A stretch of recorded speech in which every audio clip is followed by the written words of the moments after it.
예수님께서 죽은 후 3일 만에 살아나셨다라고 하는 것은 우리들의 참되고 유일한 소망입니다.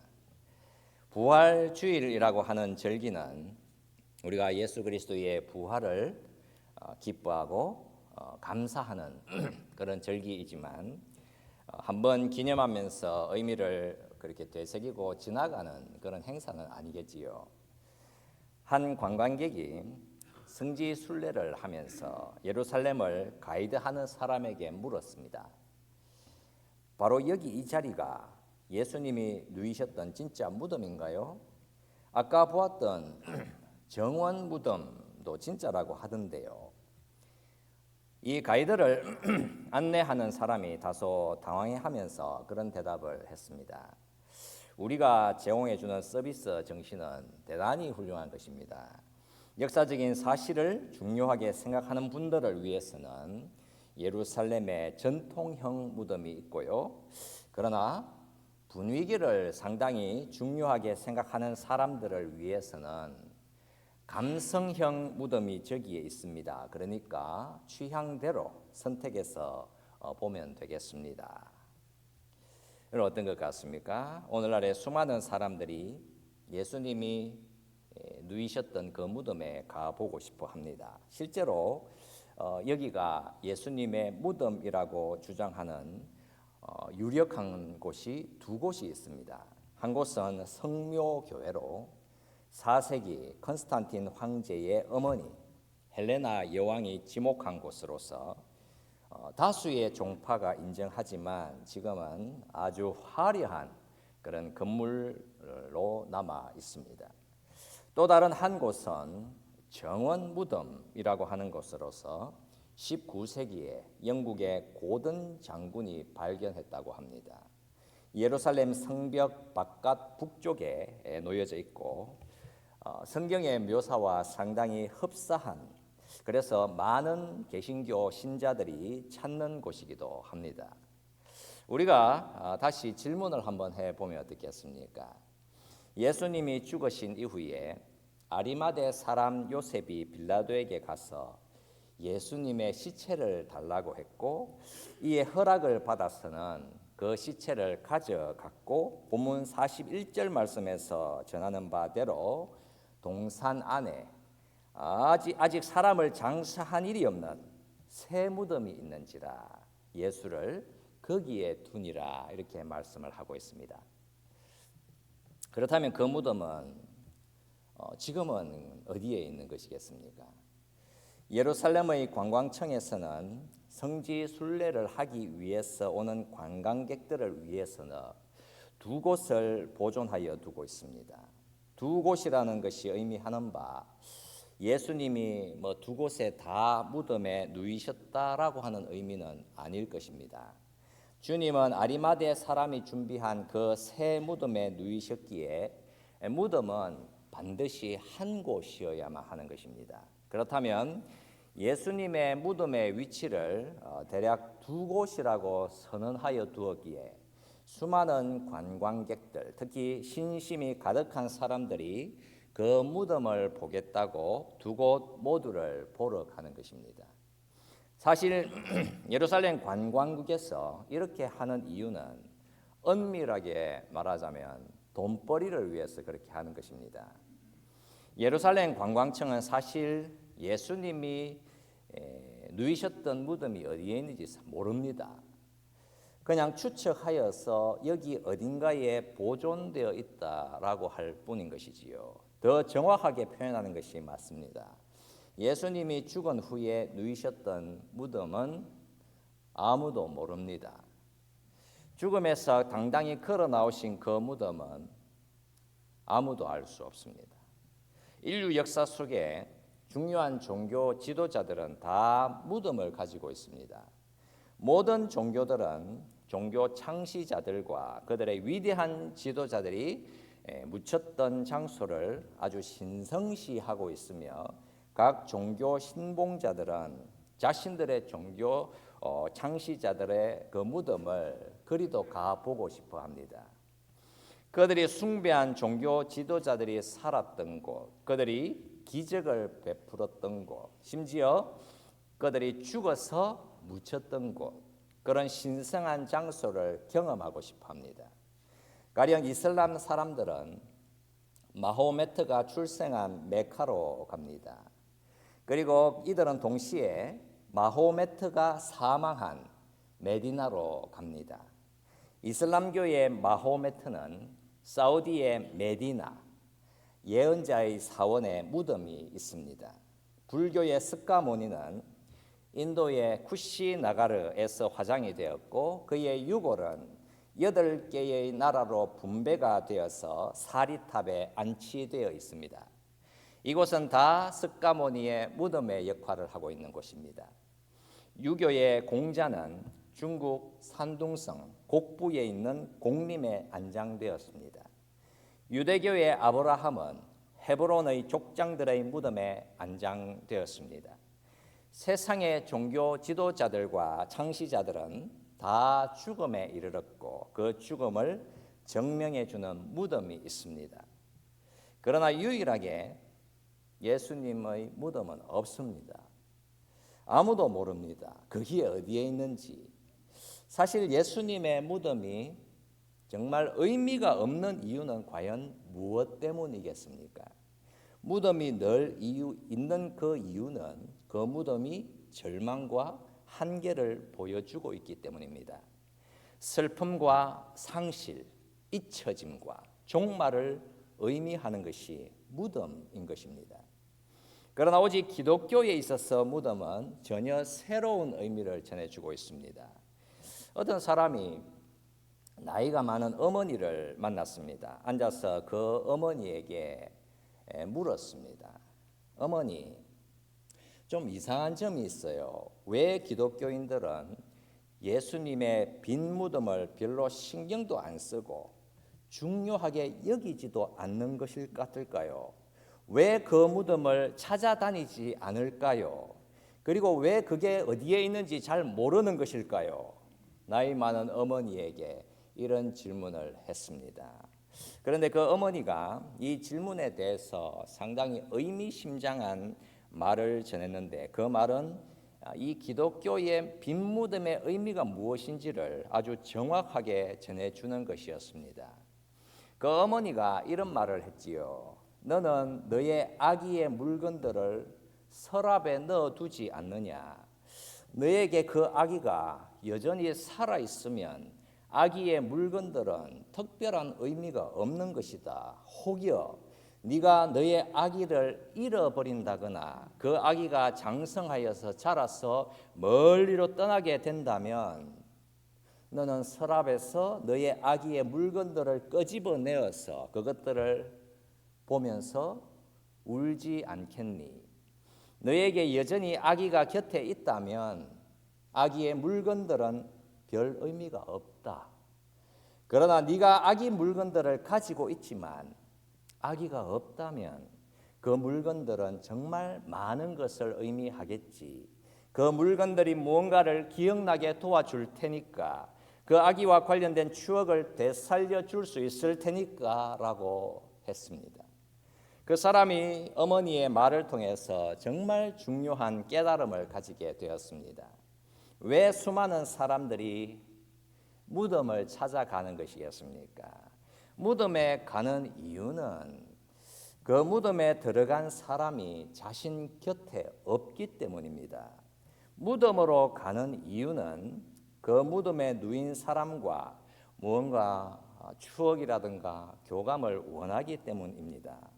그 사람에 대한 기억, 그 사람에 대한 생각을 가지고 싶기 때문이겠지요. 그렇게 함께 있었을 그 시간들을 참으로 그리워하면서 너무나도 슬퍼하는 것입니다.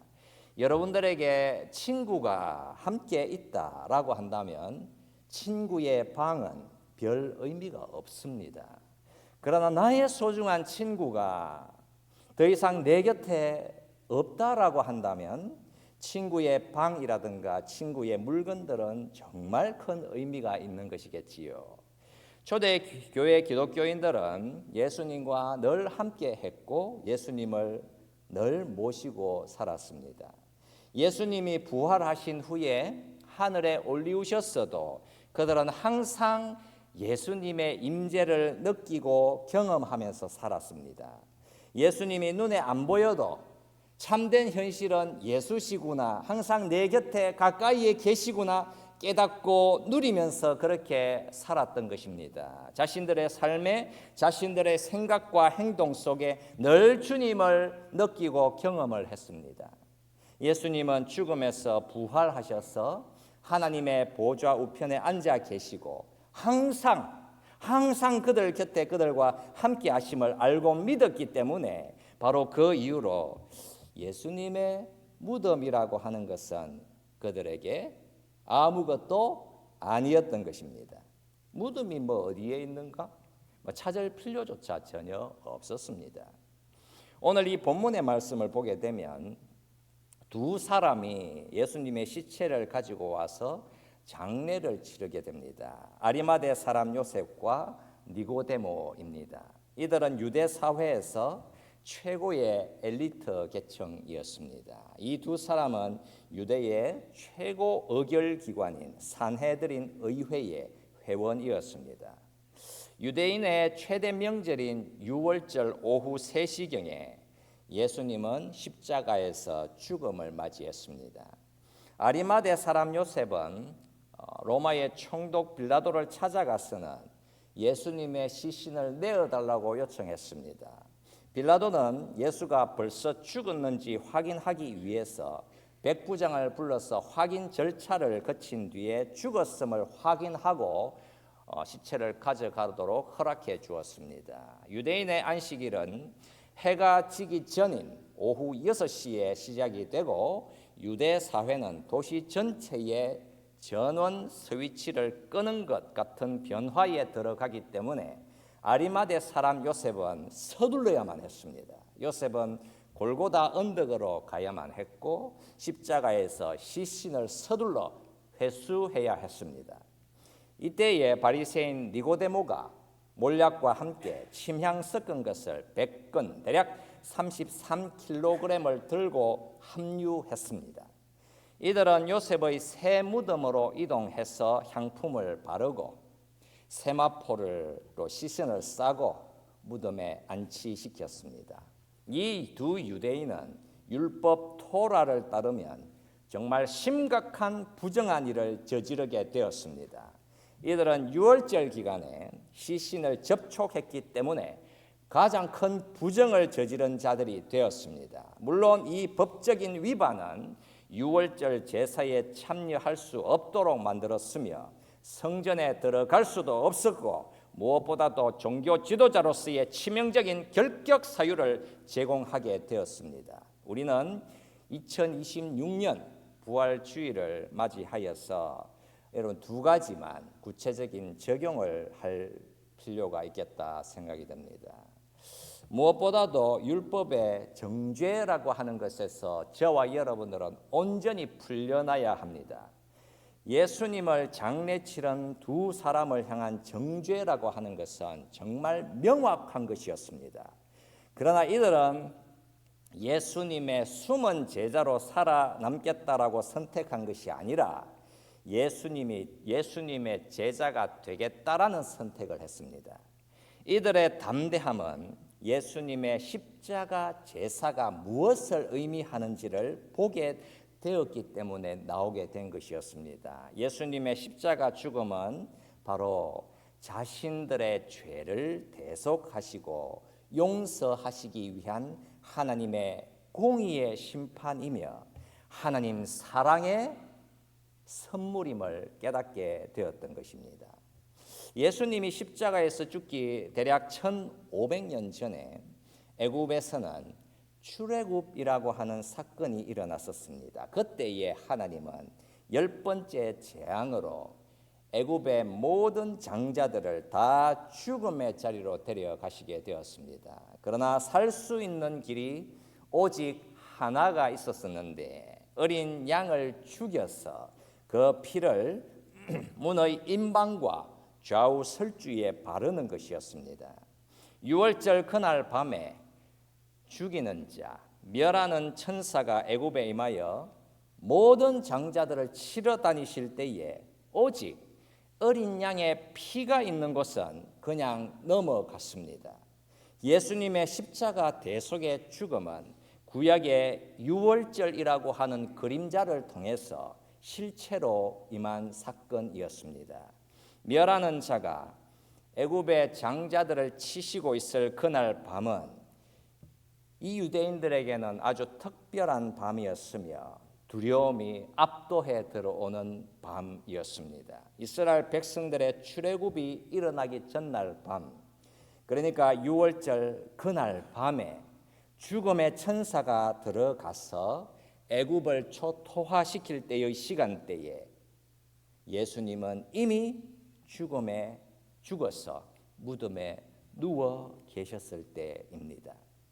그렇다면 예수님이 죽으시고 죽음에 누이셨던 그때는 이미 어린 양의 피가 흘려졌기 때문에 그 피로 인하여서 대속이 집행되었기에 그 의미하는 바 예수의 피를 믿는 모든 죄인들의 죄가 대속을 받았고 용서를 받았음을 의미하는 것입니다.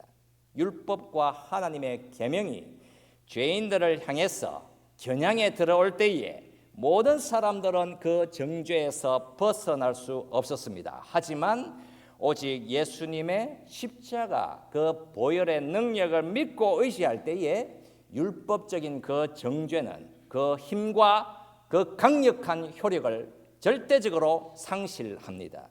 그래서 이 부활주일에 우리가 더욱더 확신 가운데에 거해야 할 사실은 예수님의 십자가 죽으심을 통한 대속이 죽을 죄인들을 살려내신다라고 하는 선포인 것입니다.